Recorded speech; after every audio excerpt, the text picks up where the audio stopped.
Wow, what a wild story. But here's the real question. What would you have done in this situation? Let me know in the comments. And hey, while you're at it, tell me where you're watching from. I love seeing how far our stories travel.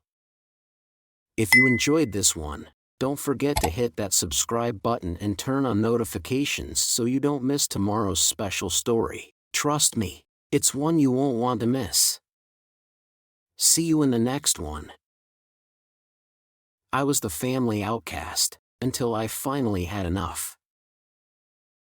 Growing up, I always knew that my younger sister, Olivia, was the favorite. At first, I tried to ignore it, convincing myself that maybe I was just imagining things. Maybe Olivia simply needed more attention, or maybe I was just more independent. But as the years passed, it became impossible to ignore.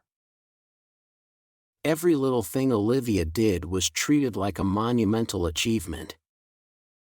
When she got an A on a test, my parents would throw a special family dinner to celebrate. When she got a part-time job at a local cafe, they bought her a gift to show how proud they were.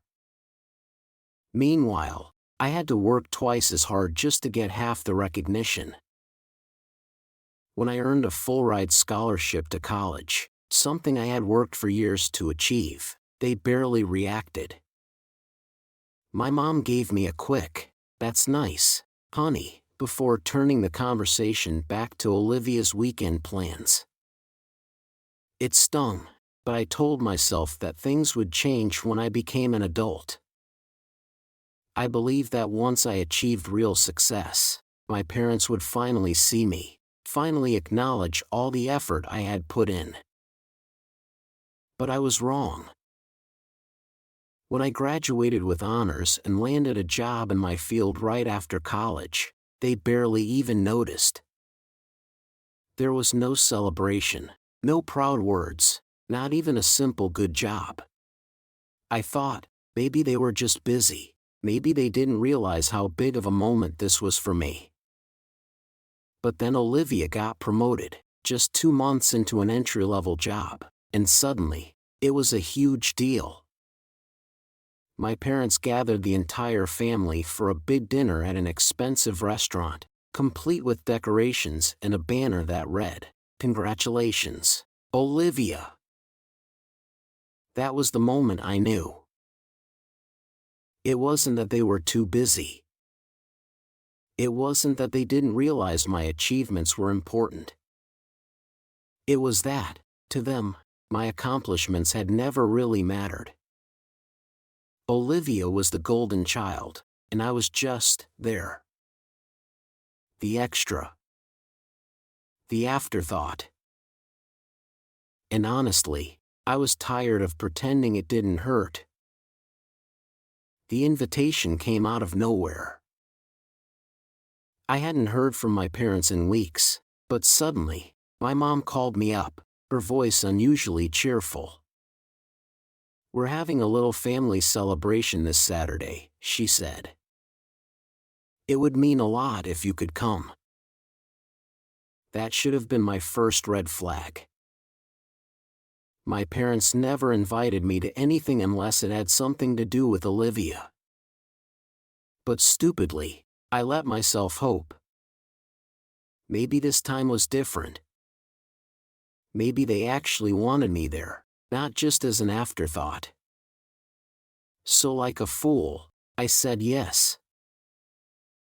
When I arrived at the restaurant, my stomach twisted. The place was packed. My parents, aunts, uncles, cousins, everyone was there. A long table stretched across the room, decorated with streamers and balloons. This wasn't just a family dinner. This was a full-blown event. And then I saw the banner. "Congratulations, Olivia." Of course. I clenched my jaw, forcing a smile as I made my way to the table. That's when Olivia turned, a smirk playing at her lips. "Oh," she said, loud enough for everyone to hear. "I didn't know you were coming." My mom glanced at me, looking uncomfortable. "Well, Olivia cut her off with a laugh. "I mean, this is for family."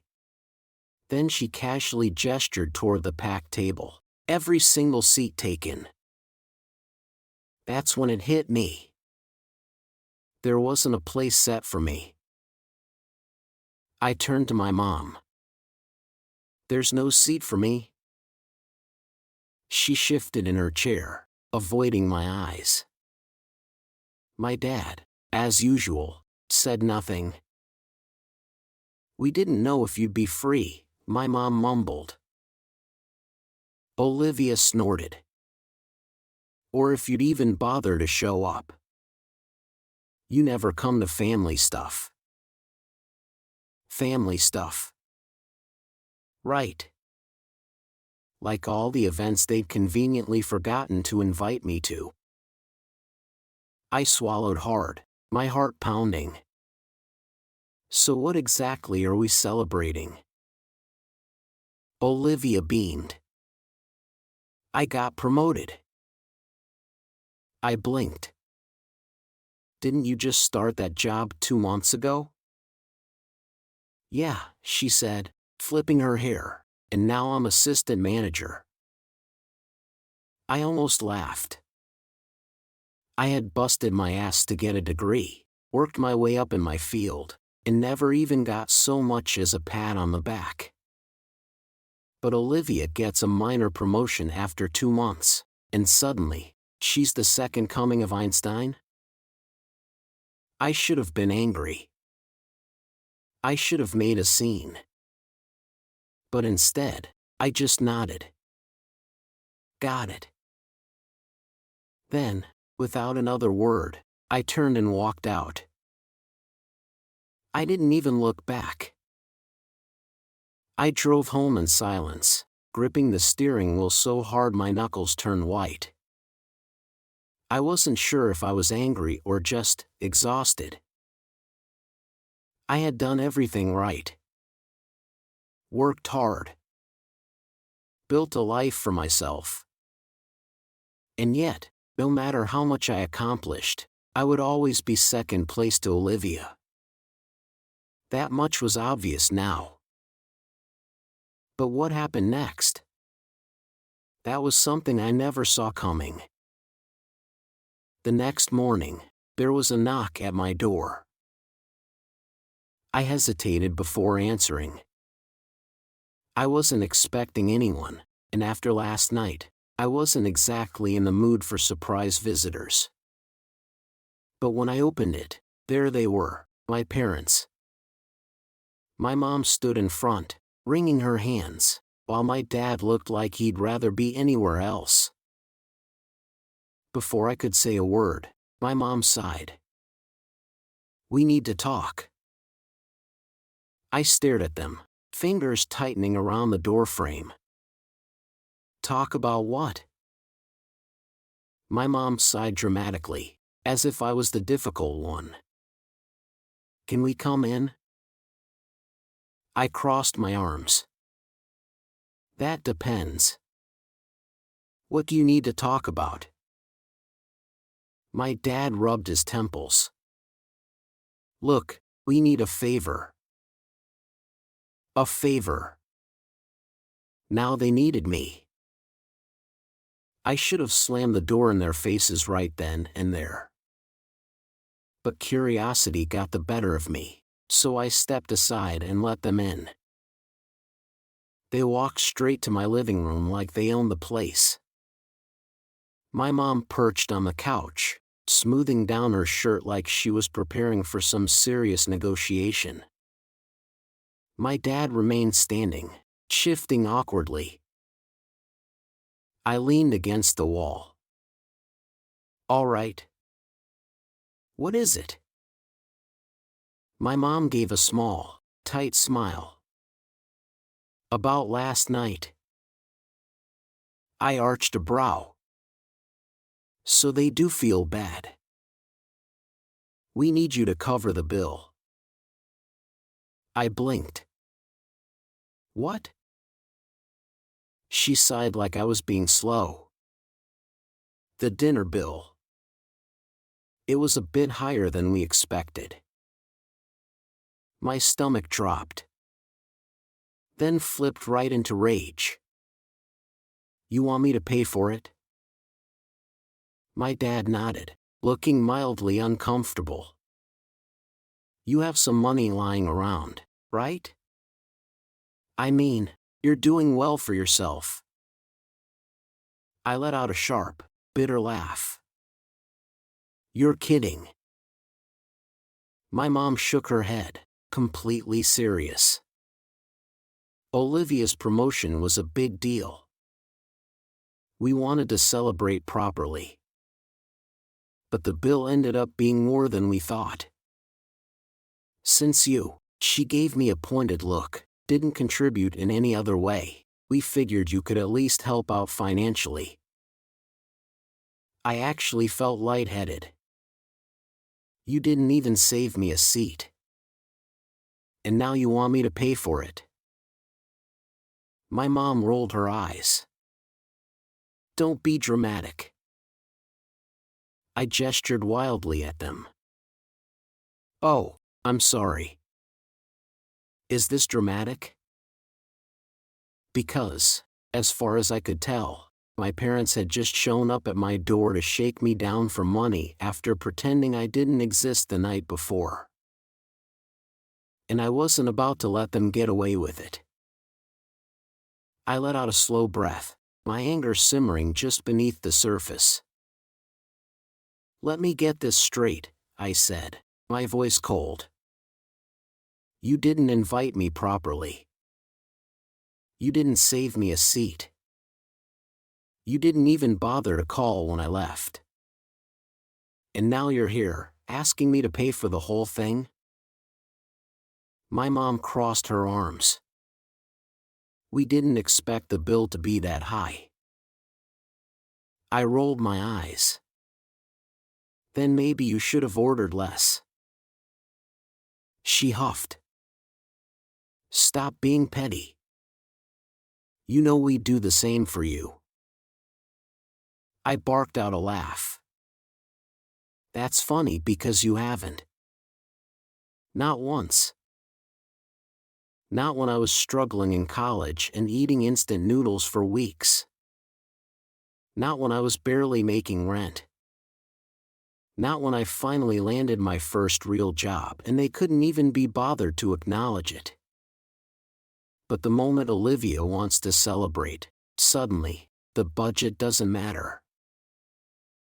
My dad's face darkened. We are your parents. You owe us some respect. That word, oh, set me off.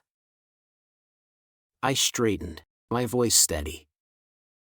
No, I don't owe you anything. Respect is earned.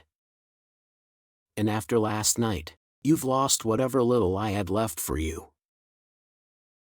For the first time, my mom actually looked stunned.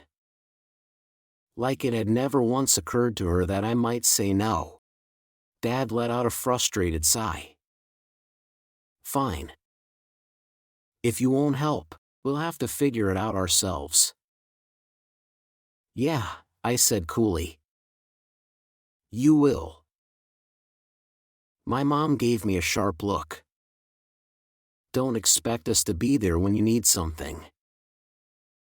I let out a bitter chuckle. You were never there anyway. She flinched. I walked to the door and held it open. You can see yourselves out. They hesitated, like they wanted to say something else.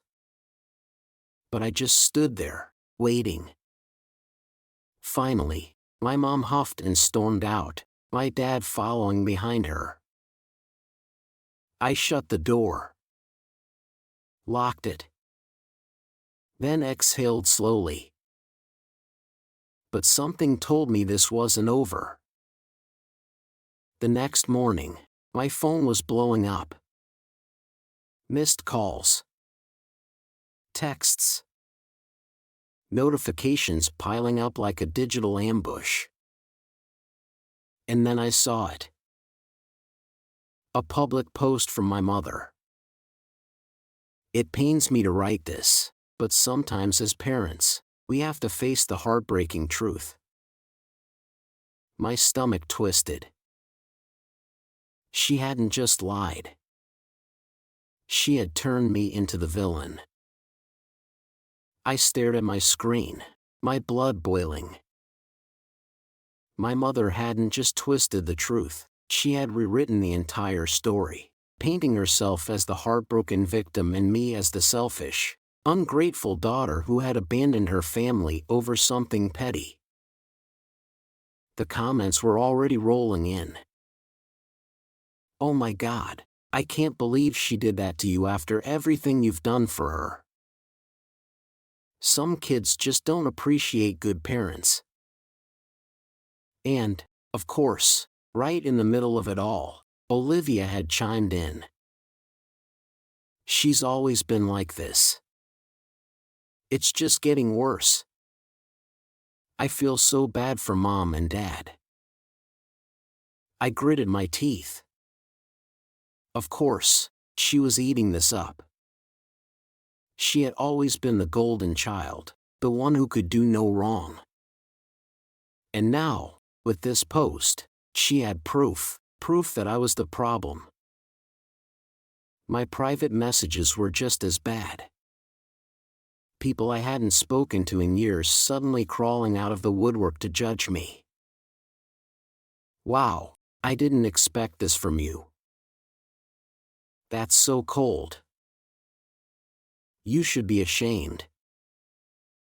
It was ridiculous. No one had even asked for my side of the story. No one had stopped to think that maybe, just maybe, there was more to it than my mother's carefully crafted sob story. I clenched my jaw. I could let this slide. I could ignore it, let them have their little pity party, and move on. But why should I? Why should I let them control the narrative while I sat back and let everyone believe their lies? No. Not this time. I opened my phone, my fingers moving before I even had time to second-guess myself. Since my family has decided to publicly lie about me, I think it's only fair I set the record straight. I took a deep breath and kept typing. I wasn't going to say anything, but after waking up to dozens of messages calling me selfish, I realized something. I'm done protecting people who would rather throw me under the bus than take accountability for their actions. And then I laid it all out. The years of favoritism. The way my accomplishments were ignored while Olivia's were celebrated. The truth about that dinner, that I had been invited under the illusion that I was welcome, only to be told I wasn't family when I got there. And finally, the best part. Hours later, my parents showed up at my door. Not to apologize. Not to explain. But to ask me to pay for their $1,200 bill. And when I refused, suddenly, I was the villain. I reread the post, making sure every word was clear. Firm. Final. Then I hit post. Within minutes, it exploded. People who actually knew my family, people who had seen their favoritism firsthand, started commenting. Some shared their own experiences, confirming what I had said. Others reached out in private, saying they weren't surprised. Olivia tried to double down, calling me dramatic. But it was too late. The truth was out. And my parents? Silent. No apology. No response. Nothing. And honestly, I didn't care. Cutting them off was the best decision I had ever made. For the first time in my life, I wasn't walking on eggshells. I wasn't bending over backward for people who had never appreciated me. I was free. What a roller coaster of a story, right? Now, I want to hear from you. Have you ever been in a situation like this? Maybe you've dealt with favoritism in your family, or maybe you've been unfairly painted as the villain when you were just standing up for yourself. Let's talk about it in the comments. Also, let me know where you're watching from. I love seeing people from all over the world tuning into these stories.